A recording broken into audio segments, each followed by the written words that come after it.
अस्सलाम वालेकुम। आप प्रोग्राम डिबेट एट 8 देख रहे हैं। कमर ज़ैदी साहब मौजूद नहीं है, उनकी गैर मौजूदगी में मैं उमर दराज गोंदल इस शो को आज आगे बढ़ाऊंगा। पाकिस्तान के अंदर बजट पेश हो गया है। गवर्नमेंट वही दावे कि जनाब देखें तरक्की खुशहाली शुरू हो गई है। क्या वाकई पाकिस्तान के लोगों की ज़िंदगी आसान हुई है? और फिर उससे भी कहीं ज़्यादा जो सबसे अहम सवाल है वो अपोजिशन और तहरीक इंसाफ के ऊपर है कि क्या आप अवामी इश्यूज़ को उस तरह से हाईलाइट कर पाए हैं। मिसाल के तौर के ऊपर एक बिल टेलीकम्युनिकेशन के मुतालिक आता है, वो बिल पीटीआई नहीं रोकती, पीटीआई सो रही है क्योंकि आप ना स्टैंडिंग कमेटीज का हिस्सा हैं, ना ऐवान के अंदर आपने उस इशू को रेस किया। जो उस बिल का हिस्सा एक लिहाज से पीपल्स पार्टी है, उसने इस मामले को आगे बढ़ाया है। फिर उससे कहीं ज्यादा जो कहा तो ये जा रहा है कि मुज़ाकरात के लिए आएं, बैठें, बातचीत करें। क्या ग्राउंड के ऊपर कोई इस किस्म की चीज नजर आ रही है कि अपोजिशन और गवर्नमेंट के दरमियान कोई मुज़ाकरात हों और आने वाले दिनों के अंदर कोई मसले मसाइल जो हैं वो हल होते हैं? फिर ये जो बजट्स हैं इसमें सूबों की भी बहस है कि पंजाब अपना दावा कर रहा है, खैबर पख्तूनख्वा अपना दावा कर रहा है कि देखें हमने किसी का नाम शामिल नहीं किया। क्या इन सब कॉम्पिटिशन्स के अंदर पाकिस्तान के लोग कोई खैर की खबर की तवक्को रखें या फिर यह सिलसिला इसी तरह चलेगा? फिर हमने ये देखा कि 9 मई के जो केसेस हैं उनमें मजीद तहरीक इंसाफ वालों को सजाएं कल हुई हैं। उन सजाओं का क्या मतलब है कि फिलहाल दूर दूर तक तहरीक इंसाफ के लिए कोई रिलीफ नहीं है। इन तमाम अहम मौज़ूआत के ऊपर हमने बात करनी है और हमारे साथ 3 मौजूद मेहमान मौजूद हैं स्टूडियो के अंदर। हमें डॉक्टर जुल्फ़िकार भट्टी साहब ने मुस्लिम लीग नून से ज्वाइन करिए। भट्टी साहब आपके वक्त का बहुत शुक्रिया। और सीनियर साफ़ी तजज़ियाकार हमाद हसन साहब हमारे साथ मौजूद हैं और वीडियो लिंक पे हमारे साथ मौजूद है पाकिस्तान तहरीक इंसाफ के बड़े वोकल वाइब्रेंट नईम हैदर पंजोता साहब। पंजोता साहब आपके वक्त का भी बहुत शुक्रिया। मैं ज़रा भट्टी साहब आपसे शुरू कर लेता हूँ। ये जो बजट आपने दिया है जिसमें बड़ी बहस मुबाहिसा भी आप करके ऐवान से आ रहे हैं, जो नारा लगाया गया था कि मुल्क डिफॉल्ट कर रहा है, महंगाई के खिलाफ मार्च हमने मरियम साहिबा का, हमजा साहब का और फिर बिलावल साहब का भी देखा। ये वाकई ही कल जो पेट्रोलियम प्राइसेस कम आपने की हैं, ये वो बजट है जो आपने वीएन इंप्लीमेंट किया था और आप समझें कि बस यही इसके लिए हम गवर्नमेंट के अंदर आए थे, अब लोग जनाब इसके ऊपर खुश हैं, मुतमईन हैं?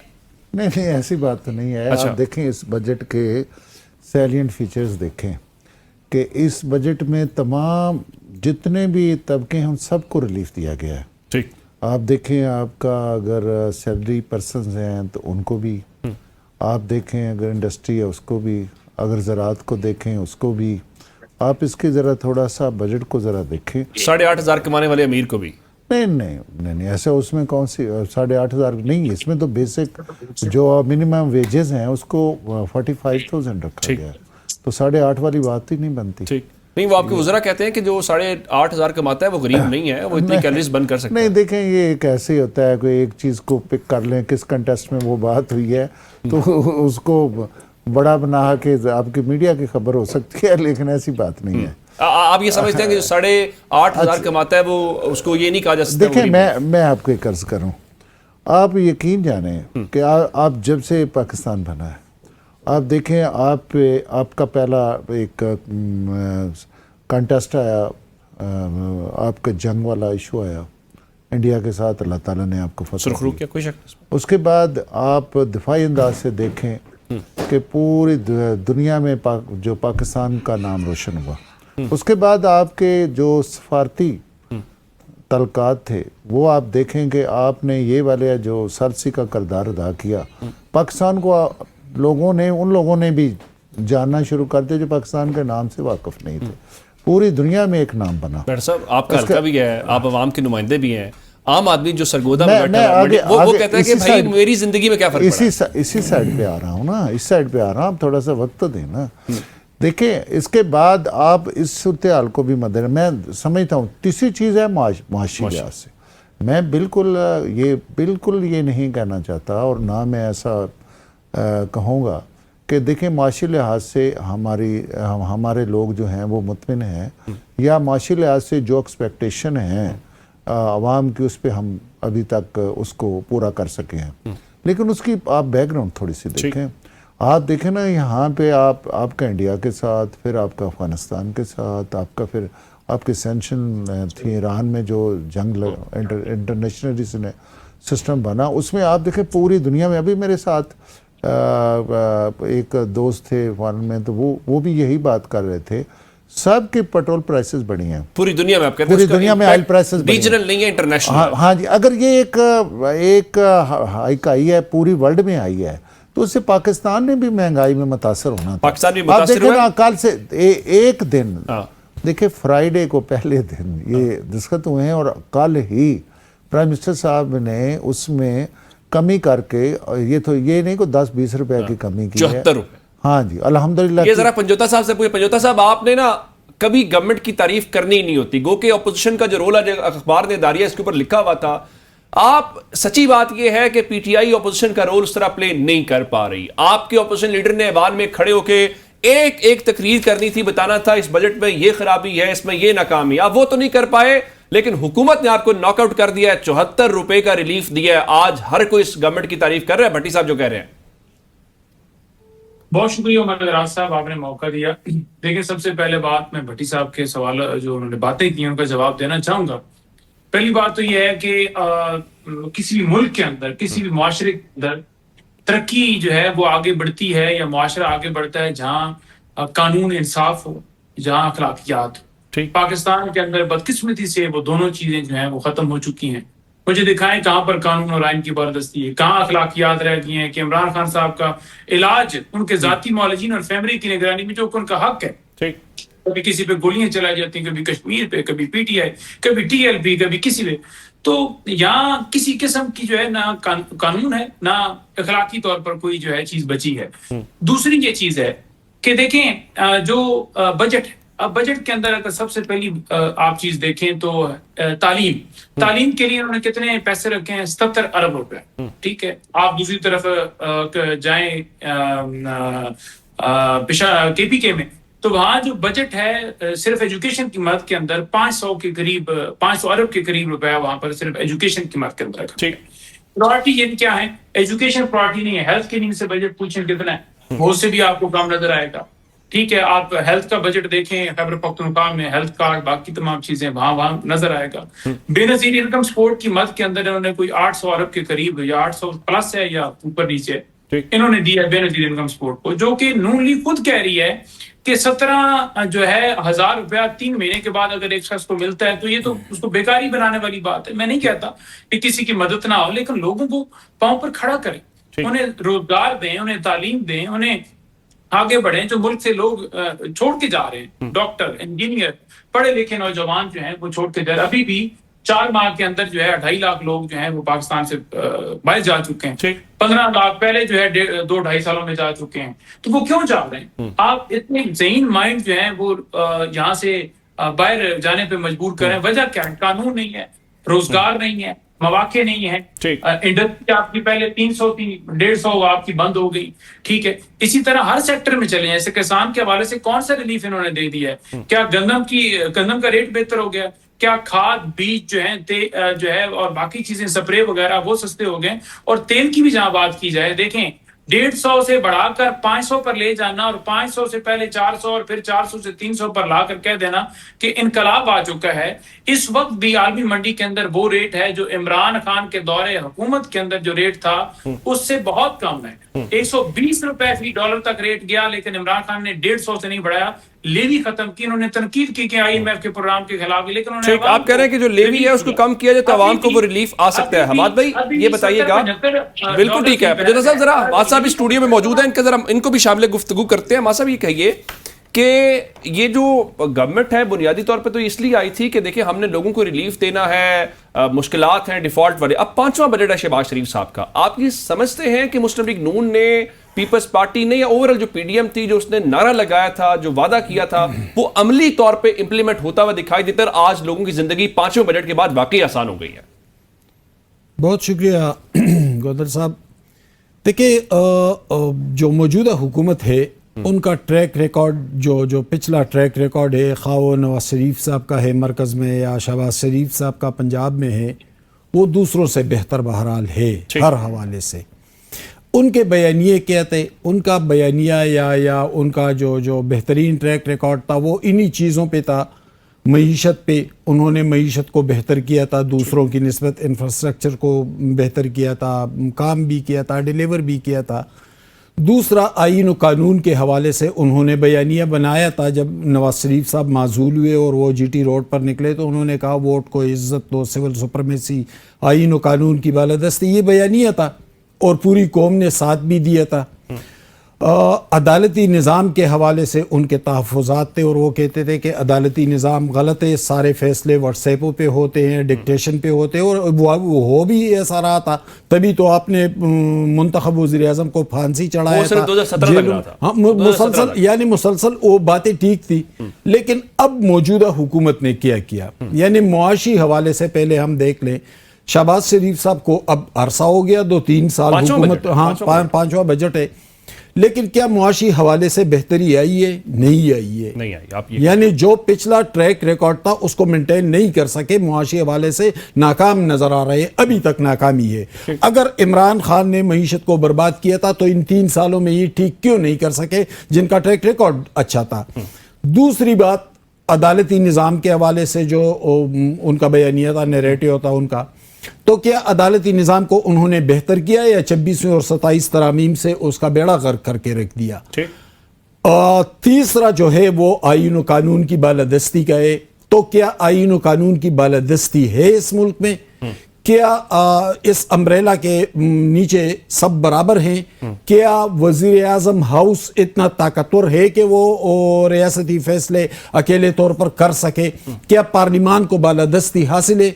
यानी अभी तक इस हुकूमत को, यानी मैं ज़ाती तौर पर नवाज शरीफ या शहबाज शरीफ के पिछले ट्रैक रिकॉर्ड को मद्देनजर रखते हुए दूसरों की निस्बत उनको बेहतर समझता हूं, और समझना भी चाहिए। उन्होंने काम भी किया है, पूरी दुनिया ने माना, लेकिन मौजूदा जो एरा है उसके अंदर वो मुकम्मल तौर पर नाकाम नजर आ रही है। दिखाई नहीं दे रही। एक बड़ी जबरदस्त डिस्कशन जारी है, मुझे ब्रेक का कहा जा रहा है, ब्रेक से वापस आते हैं तो यहीं से कंटिन्यू करते हैं। Welcome back. भट्टी साहब, आपने गुफ्तगू सुनी है, बहुत सारे सवालात आप लोगों की कारकर्दगी के ऊपर है। बिल्कुल बिल्कुल, मैं इनका आप जवाब भी दे लीजिए, फिर मैं एक सवाल आपसे और आपके सामने रखना चाहता हूं। जो अवामी नुमाइंदे होते हैं उन्होंने अवाम का तहफ़्फ़ुज़ करना होता है। जी जी। ये टेलीकॉम बिल के अंदर आपने क्या किया? पाकिस्तान के लोगों को कम से कम उनकी जायदादों का या उनके घरों का वो भी हक नहीं देना चाहते आप लोग? मैं उस साइड पे भी आता हूँ। पहले मैं हमाद साहब ने बड़ा बेहतरीन तज़किया किया है और मैं इसको अप्रिशिएट करता हूँ। अब देखना ये है कि ये देखें, अगर एक टीम अच्छा खेल रही है या एक टीम ने अच्छा खेला और उसका अच्छा ट्रैक रिकॉर्ड था, तो अब ट्रैक रिकॉर्ड क्यों ख़राब हुआ है? अनफिट हो गए खिलाड़ी? नहीं, ऐसी बात नहीं है, अनफिट नहीं हुए। देखिए, इसका मुझे यही अफसोस है। अभी मेरे भाई ने, पंजोता साहब ने, वो भी सरगोदा से हैं, मेरे भाई जानते होंगे, ये अभी ये बात कर रहे थे जी कि यहाँ पे ये हो गया, वो कानून इंसाफ नहीं रहा। मैं अपने भाई से ये पूछना चाहता हूँ कि 2018 में मेरे साथ क्या कानून और आइन इनकी हुकूमत में इंसाफ हुआ था? क्या पंजोता साहब ने उस वक्त कोई ऐसा बयान दिया था कि यार डॉक्टर जुल्फकार के साथ पहुंच जाते? वैसे एक बात जरूर है भट्टी साहब, हाँ जी, हम माजी की बुनियाद के नहीं, माजी देखें, हम हाल को जस्टिफाई कर देते हैं। नहीं, देखें, ऐसी बात नहीं है। मैं कहता हूं कि जब आप किसी को ये कहें कि आपने ये काम किया है, या मैं तो नहीं कहना चाहता आप कहें कि आपने चोरी किया है, तो अगर आप भी रिकॉर्ड याफ्ता चोर हों और आप दूसरे को कह रहे हो कि आपने चोरी की है, तो वो उस रिकॉर्ड याफ्ता चोर को तो अच्छा नहीं लगता। मतलब ये तो उसको अखलाकी लिहाज से भी अच्छा नहीं लगता कि वो खुद ही चोर है और वो रिकॉर्ड याफ्ता चोर है। अगर रिकॉर्ड याफ्ता चोर अगर ये काम करेगा कि दूसरे को चोर कहेगा, तो वो तो बुरी बात है। मैं कहता हूँ जी, ये तो थे हाजी नवाजी और इन्होंने बड़ा आइन और कानून की बालादस्ती की। मैं इलेक्शन जीता हुआ बंदा, मेरे रीस्टैम्प किए, मुझे 2 दहशतगर्द के पर्चे दिए, मेरे बच्चों पे भी पर्चे दिए, और इसके बाद मैं कहाँ से बहाल हुआ? मैं सुप्रीम कोर्ट से बहाल हुआ किन 3 जजेस से, जिसमें बंदयाल साहब थे, जस्टिस मंसूर था और जस्टिस मुनीब था। ये 3 बेंच आप देख लें, ये कोई प्रो PMLN नहीं थे, ये इन पे लेबल था, प्रो PTI थे। मैं उनसे बहाल हुआ और उन्होंने लिखा, इनके पास कोई ऐसा अब तक कोई अदालती फैसला नहीं है। मेरा 2022 का फैसला है, मैं 1 साल MNA रहा, फिर 2022 में फिर मैं MNA बना। मुझे सुप्रीम कोर्ट ने उन्होंने लिखा कि इन्होंने रीस्टैम्प किए हैं, धांधली की है, टेम्परिंग की है, और उसके बाद इनके अब तो आप मुंतखब होके नहीं मेरी बात नहीं मुंतखब होके आगे मैं तो तीसरी दफा बना हूँ, इसको बात को छोड़ें। लेकिन अब ये जब ये कहते हैं ना कि अदालतें काम नहीं कर रही, अब ये कहते हैं इलेक्शन कमीशन काम नहीं कर रहा, अब ये कहते हैं ये चीजें नहीं हो रही, तो मुझे बड़ा अफसोस, मुझे कम से कम मेरी जात को अफसोस लगता है। बाकी बात रही है जो देखें, ये कहा कि ये जनाब KPK ने ये अपना एजुकेशन और हेल्थ, आप दोनों सूबों का हेल्थ एजुकेशन में बेशक मुआवजा कर लें, उसके बजट का भी मुआवजा कर लें। अगर देखिए एजुकेशन हेल्थ जो है ना, ये इस पे भट्टी साहब एक बात देखिए, ये इल्जाम हम वफाकी हुकूमत पर नहीं धर सकते। नहीं, मैं वो डिवाल्व है ना, 18वीं अमेंडमेंट के बाद डिवाल्व है। एक मिनट सर, नहीं, सूबाई हुकूमत की बात सूबाई हुकूमत है। देखिए उन्होंने एजुकेशन पहले हेल्थ और ये सब्जेक्ट सारे सूबाई सूबों की बात हुकूमतों नहीं को नहीं दिए नहीं गए। देखें, ये बात ये हुई है, मेरे भाई ने ये कहा है कि देखें मेरे भाई लायर हैं माशाल्लाह, अच्छे लायर हैं, इनको पता होना चाहिए कि जो एजुकेशन हेल्थ है वो 18th अमेंडमेंट के बाद सूबाई मामला। अब आपने बजट को निकाला फेडरल के, मैं फेडरल की नुमाइंदगी कर रहा हूँ ना, इन्होंने निकाला, वो कहते हैं यहाँ थोड़े पैसे रखे गए हैं, यहाँ तो जनाब इतने अरब रखे गए, वहाँ इतने अरब रखे गए। नहीं, लेकिन वो पंजाब के और केपी का मुआवजा नहीं, उनका नहीं मुआवजा किया, उन्होंने पहले फेडरल और इसका मुआवजा किया। मेरी बात सुने, अगर ये मुआवजा करना चाहते हैं ना पंजाब और केपी का, तो ये केपी का ले आए बजट और मैं पंजाब का ले आऊँ, हम बैठ के मुआवजा कर लेते हैं, अगला प्रोग्राम रख लेना। अच्छा, दूसरी बात ये है कि देखें, मैंने कौमी असम्बली में जो स्पीच की है बजट पे, ये बात बिल्कुल ठीक है कि हमें बेनज़ीर इनकम सपोर्ट प्रोग्राम जो है, मैंने खुद एज ए मेंबर, मैंने भी और बहुत सारे लोगों ने ये तजवीज़ दी है कि उस जो 818 अरब रुपया हमने रखा है, इसको हमें स्किल प्रोग्राम में लोगों को फेडरल हुकूमत क्या कर रही है, देखें ना, नेवटेक है, पीसैब है, यूथ प्रोग्राम है, जितना स्किल की तरफ हमारी तवज्जो है हम कर रहे हैं। तो इसमें आप जितना देखें ना, जितना हमारा बनता है मैंडेट फेडरल का, और बाकी तो सुबह जो है। अच्छा, अगली बात टेलीकॉम, ये बिल्कुल वहाँ इस बिल में मैं, क्योंकि मैं आपको फ्रेंकली बात बताऊं, मैं उस कमेटी का खुद मेंबर हूं, स्टैंडिंग कमेटी का, जिसमें ये बिल पास हुआ है। यार मैं आपको असल स्टोरी बता देता हूं। चले बताएं यार, देखे ना ये इतनी पंजोता साहब और हमारे ये सबसे बड़ा मसला है टेलीकॉम वाला कमेटी। अच्छा, ये मैं आपको सच्ची बात बताऊं कि इसमें कोई ऐसी इंटेंशन उस वक्त इसमें पहले आया था बिल, उसमें इसको हमने इस बिल को इंडिकेट किया था कि इसमें कौन खातून मेंबर लेके आए थे? ये बिल जो था ये यानी कि मिनिस्ट्री की तरफ से आया। अच्छा, मिनिस्ट्री की तरफ से, जो सेक्रेटरी जो है ना हमारे, उन्होंने ये सेक्रेटरी लॉ की तरफ से आया? नहीं, सेक्रेटरी दूसरे अपना आईटी के जो है, हाँ, उन्होंने वो मुशर्रफ दौर के चलेंगे, जरा इनसे डिटेल तो पूछे ना। नहीं, मैं आपको बिल्कुल ठीक कह रहे हैं। इसमें जो आप कह रहे हैं गलती हुई है ना, उसमें हमने इसको आप ये कह लें कि पहली दफ़ा ये प्रेजेंट हुआ, इसको डेफर किया और हमने कहा कि पीपल्स पार्टी की हमारी 2 कमेटियां बनी हैं, एक PMLN की हमारी कमेटी है लॉ की, एक हमारी पीपल्स पार्टी, क्योंकि तादी जमात है, फिर आपस में हम मशवरा करते हैं। तो इस कमेटी में जो आपको पता है MQM के जो आपके हैं, जो साबिक हमारे IT के खालिद मकबूल सिद्दीकी साहब, नहीं खालिद मकबूल नहीं, अमीनुल हक हैं, जो साबिक मिनिस्टर IT थे, तो वो उन्होंने प्रेसाइड किया था ये जो है ना कौमी असम्बली में। इसको असल में किसी की भी देखें, मैं तो अपनी सच्ची बात बावजू के बात कर रहा हूँ, किसी का ज़हन में ये बात नहीं थी, ये चीज़ असल कहाँ से चली। मैं आपको बताऊँ हुआ ये कि ये PTA की तरफ से ये जो आपका गिलगित और कश्मीर में कुछ रुकावटें आ रही थी ना लाइनें बिछाने की, तो ये बेसिकली वहाँ के लिए एक यानी कि वहाँ पे जब यानी एक किस्म का नेटवर्क आप समझ गए ना, उनके लिए एक सिस्टम था। तो ये असल जो सामने प्रेजेंटेशन हुई ना, वो आप ये कह रहे हैं कि जो कमेटी को ब्रीफिंग दी गई या कमेटी के सामने प्रेजेंट किया गया, वो गिलगित और आजाद कश्मीर के हवाले से, वो उसके हवाले से पर्टिकुलरली कि वहाँ पे ना ये इशू आ रही है, ये प्रॉब्लम आ रही है। आगे उसकी जब जैसे भी वो मोल्ड हुआ है ना, अब से वो मोल्ड होता मेरे ख्याल में उसको लेकिन ये भी अगर वहाँ पर भी तो किसी को इजाजत नहीं दी जा सकती ना, इस तरह से आप जाएं और इस तरह प्रॉपर्टी पे लगाएं, फिर क्या बिल पड़ा नहीं था उसका? नहीं, उस पे असल में उसको सही तरीके से पहले जो उसकी प्रेजेंटेशन हुई वो थोड़ी सी और थी, उसमें जो अगर कुछ प्रेजेंटेशन जो स्टैंडिंग कमेटी है उसको अलग दी गई और बिल अलग आया। बिल में कोई बाद में तरमीम हुई है, फ्रैंकली बात है। और आपका किस लेवल पे हुई है और उसके बाद ये असम्बली में आ गया। फिर आपको पता है असम्बली में बाज़ औक़ात ये बिल जो है कमेटी की तरफ से आता है तो गवर्नमेंट बिल होता है, पास हो जाता है। तो इसमें थोड़ी सी ओवरलुक हुआ है वो, अदरवाइज उसकी किसी की, मेरा ख्याल है कि अच्छा पंजोता साहब, ये भट्टी साहब की आपने गुफ्तगू बड़ी तफसील से सुनी है। ये है आप लोगों से असल शिकवा जो आप पर सवालात उठाए जा रहे हैं अपोजिशन के ऊपर। ये बिल भी पीपल्स पार्टी को उसका हिस्सा है। पीपल्स पार्टी ने ही रुकावट खड़ी की, पीपल्स पार्टी ने सवालात उठाए। जो पार्लियामेंट का फोरम है उसको अपोजिशन पीटीआई इस्तेमाल नहीं कर पा रही, ना अपना मुकदमा लड़ पा रही है, ना अवाम का मुकदमा लड़ पा रही है।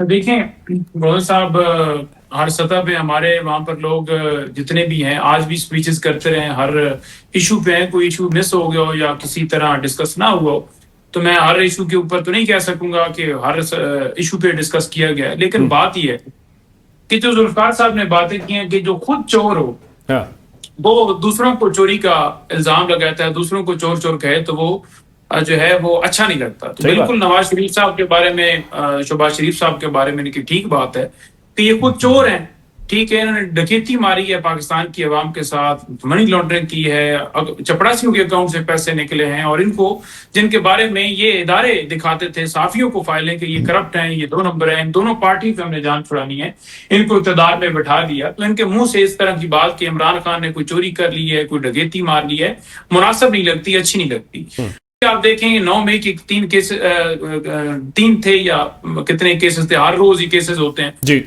मुख्तलिफ रहनुमाओं को 10-10 साल सजाएं दे दी गई हैं, जिसमें डॉक्टर यास्मीन राशिद हैं और जितने लोग उधर हैं, महमूद कुरैशी साहब को बरी किया गया लाहौर वाले केस के अंदर। जी, मेरा इसमें यह है कि एक नुकता यह है कि अगर एक मुकदमा है तो उस पर 1 दफा सजा होती है, 100 दफा सजा नहीं होती। तो ये मुकदमे जुडिशल कमीशन इसलिए नहीं बना रहे क्योंकि इनको पता है कि सीसीटीवी फुटेजेस, हर चीज, कैसे गाड़ी से लोग उतर रहे थे, कैसे लोगों को जाने दिया, कैसे परवेज खट्टर को काबीना में लिया गया, या फयाज हसन चौहान आज बरी उज़िमा है, या अंदलीब अब्बास जो डॉक्टर यास्मीन राशिद के साथ थी वो फिर रही थी दन-दनाती, और 10,000 वर्कर्स हमारे एक प्लान के तहत कैसे गिरफ्तार की गई, वो सारी चीजें एक्सपोज हो जाएंगी। लेकिन शाह महमूद कुरैशी को जो बरी आप कर रहे हैं, अगर वो बेगुनाह थे पिछले मुकदमात में, पहली दफा आपने बरी किया, फिर दूसरी दफा जब सजाएं हुई तब भी आपने बरी किया, आज तीसरी दफा भी बरी कर रहे हैं, तो ये इनको आपने जेल में पाबंद सलासत रखा, फिर क्यों आपने उनको गिरफ्तार करके रखा? यानी इतनी आपकी एविडेंस कमजोर है, इतने आपके सबूत कमजोर हैं कि 2 साल के बाद, 3 साल के बाद आप लोगों को बरी कर रहे हैं। तो मतलब ये है ना कि केसेस फैब्रिकेटेड थे। और इसकी वाज़ह मिसाल सरगोदा में एटीसी के जो जज थे उन्होंने दे दी थी जब उन्होंने उमर अयूब और शिबली फराज को बरी किया कि फैब्रिकेटेड एविडेंस है, कोई शवाहिद नहीं मिलते, कोई एविडेंस नहीं है, एक ही गवाह है जो टेबल के नीचे छुप के बैठा है, वो हर जगह पर उसकी गवाही पेश की जा रही है, तो लिहाजा हम बरी करते हैं, खत्म हो गए मुकदमे। ऐसे माहौल के अंदर भी अगर आप समझते हैं कि अदालतें आजाद, और भट्टी साहब ने खुद फरमा दिया कि 3 मेंबर बेंच ने, जिसको प्रो पीटीआई कहा जाता है, देखें प्रो पीटीआई इसलिए कहते हैं कि वो इंसाफ की बात करते हैं, क्योंकि तहरीक इंसाफ का मकसद जो है वो इंसाफ है पाकिस्तान के अंदर। अगर इंसाफ वाले जजेस को कहें कि नहीं, इंसाफ और तहरीक इंसाफ 2 अलग-अलग चीजें हैं मुझे साहब, वो पार्टी है, इंसाफ एक और चीज है।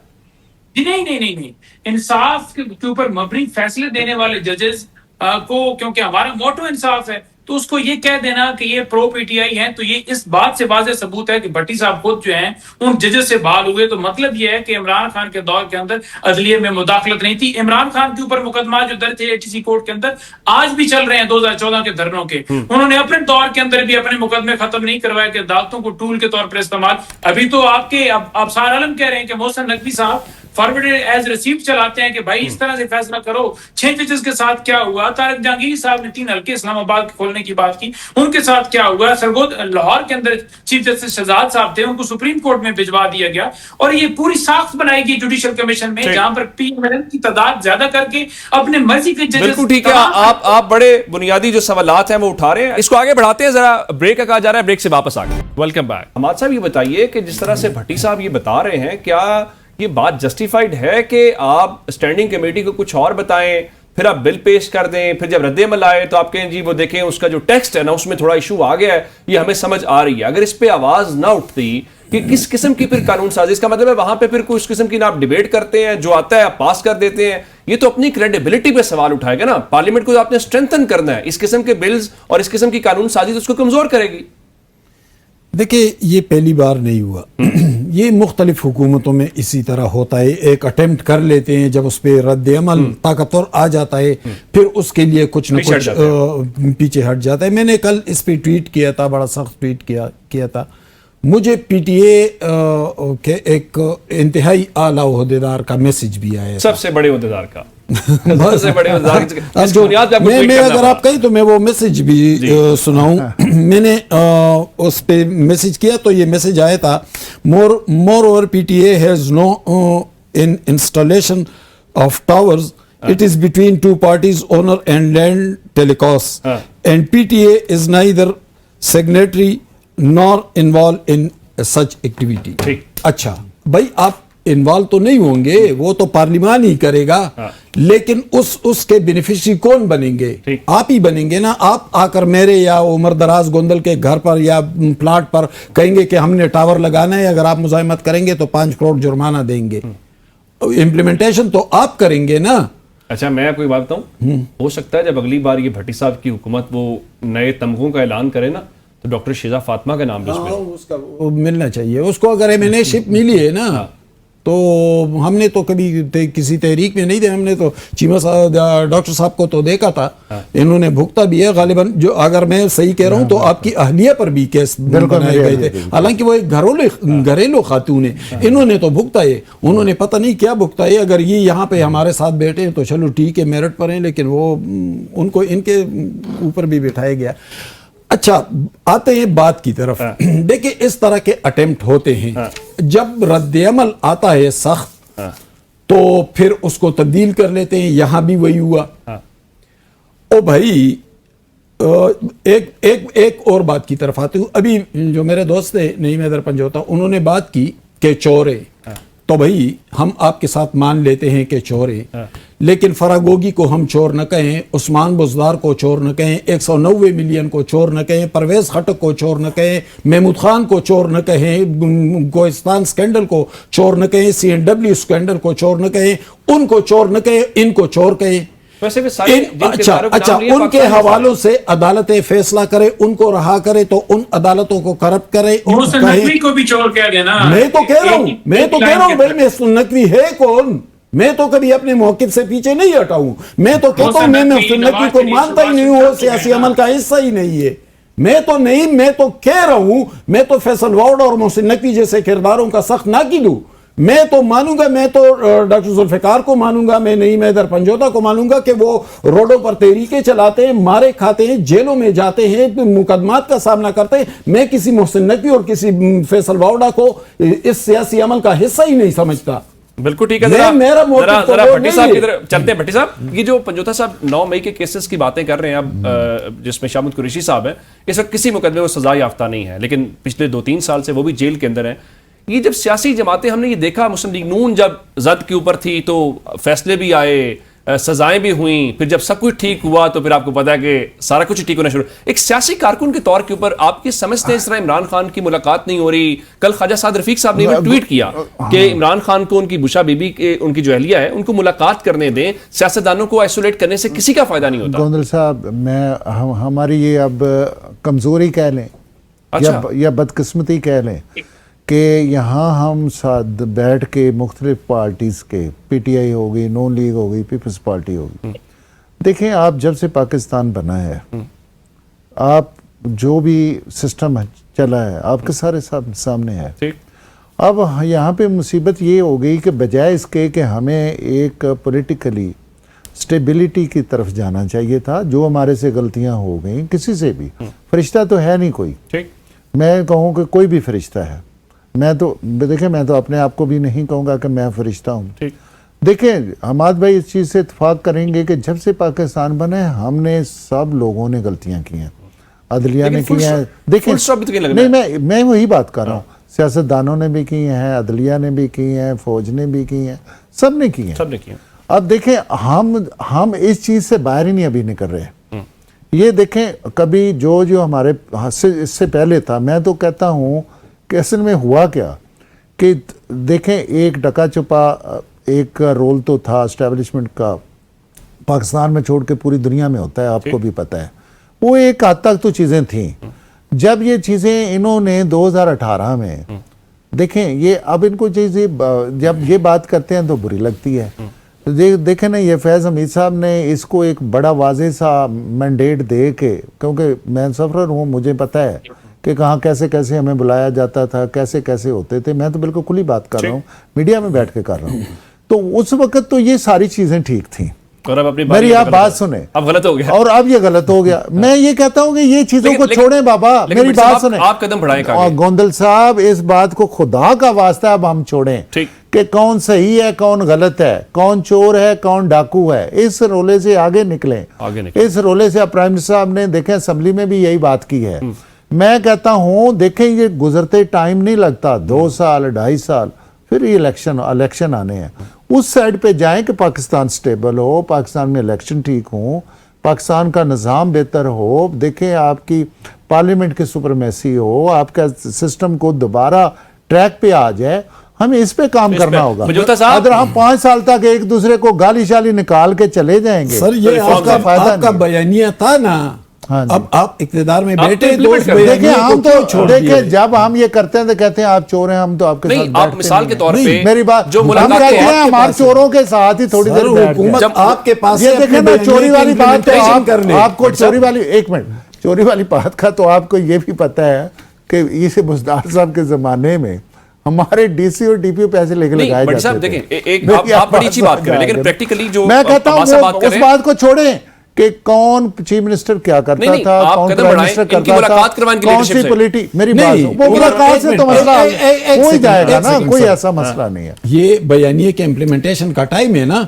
गिलगित बल्तिस्तान में इलेक्शन हुआ है, पीपल्स पार्टी 10 सीटें जीत गई है, मुस्लिम लीग नून 6 जीत गए हैं, पीटीआई वाले भी 1-2 जीत गए हैं। एक मिनट, तमाम सियासी जुमातें ना, जमहूरी जुमातें, ये तीनों मिले हुकूमत बना ले और अलीम खान और उसकी जुमात की ऐसी की तेजी करके 5 सीटें हो गई। पंजोता साहब एक तो ये बताइए, प्राइम मिनिस्टर साहब ने एक मिनट बात सुने। देखिए पाकिस्तान मुस्लिम लीग नून ने, देखें मेरी बात सुने, प्राइम मिनिस्टर साहब ने पीपल्स पार्टी को अक्सरियती जमात होने के नाते, ये मेरी बात सुने, इसमें कोई हमारी कंफ्यूजन नहीं है। हम कहते हैं पीपल्स पार्टी हुकूमत बनाएगी, वो तो ऐलान कर चुके हैं। पंजोता साहब, ये भट्टी साहब कह रहे हैं कि आप अपनी गलतियां भी माने, जो आपने गलतियां की हैं, दूसरों को चोर चोर कहने से मसला हल नहीं होगा। बैठे रिफॉर्म्स करें, इलेक्शन की तरफ जाएं, मुल्क में कोई स्टेबिलिटी हो, पॉलिटिकली चीजें बेहतर और पाकिस्तान तरक्की करेगा।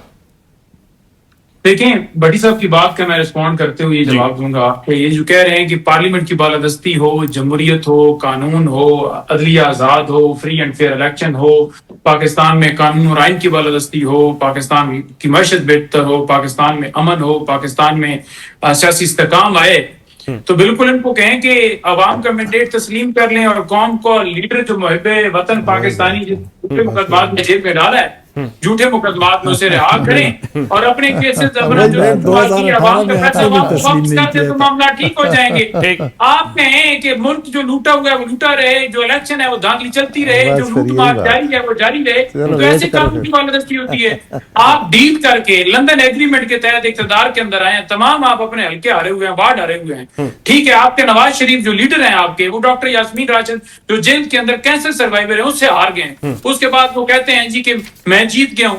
तो फिर ऐसे जमहूरियत आएगी, ऐसे कानून, ऐसे मुल्क आगे बढ़ेगा। और मैं बजट के हवाले से एक चीज जरूर ऐड करना चाहूंगा। देखें, इस पूरे बजट के अंदर आपने कहा जी कि तनख्वाहदार तबके के लिए, ताजिर के लिए, फलाने के लिए, उसके लिए, ये किसानों पे भी सबको पता है कि कितना 2,000-2,500 रुपया आपने फी एकड़ पे नया टैक्स जो है वो आयद किया। बात यह है कि आपने आम आदमी, एक मजदूर, एक रेडी वाला, एक बेरोजगार आदमी, एक जिसके घर के अंदर खाने के लिए पैसे नहीं, उसके लिए इस बजट के अंदर आपने क्या दिया? ठीक, ये चीज मुझे दिखा दें उसके लिए क्या किया। बिल्कुल ठीक है। आम आदमी के लिए जो है वो कोई खैर की खबर आमतौर पे मुश्किल दिखाई देती है। इसके साथ ही प्रोग्राम का वक्त खत्म हो गया, वरना इस डिस्कशन को आगे जरूर बढ़ाते। मैं अपने तीनों मोअज़्ज़ज़ मेहमानों का, स्टूडियो में मौजूद डॉक्टर भट्टी साहब का, हमाद हसन साहब का और नईम हैदर पंजोता साहब का शुक्रिया अदा करूंगा। नाज़रीन, आपने हमारे मेहमानों की गुफ्तगू सुनी है, ज़ाहिर है मसाइल भी हैं, इन मसाइल का हल भी निकालना है, लेकिन हल निकालेगा कौन? वो बिल्ली के गले में घंटी कौन बांधेगा? हर कोई ये कहता है कि घंटी बांधनी है, कोई और बांधे, मेरी बारी ना आए। इसके साथ ही हमें इजाज़त दीजिएगा, अपना बहुत सारा ख्याल रखिएगा। खुदा हाफिज।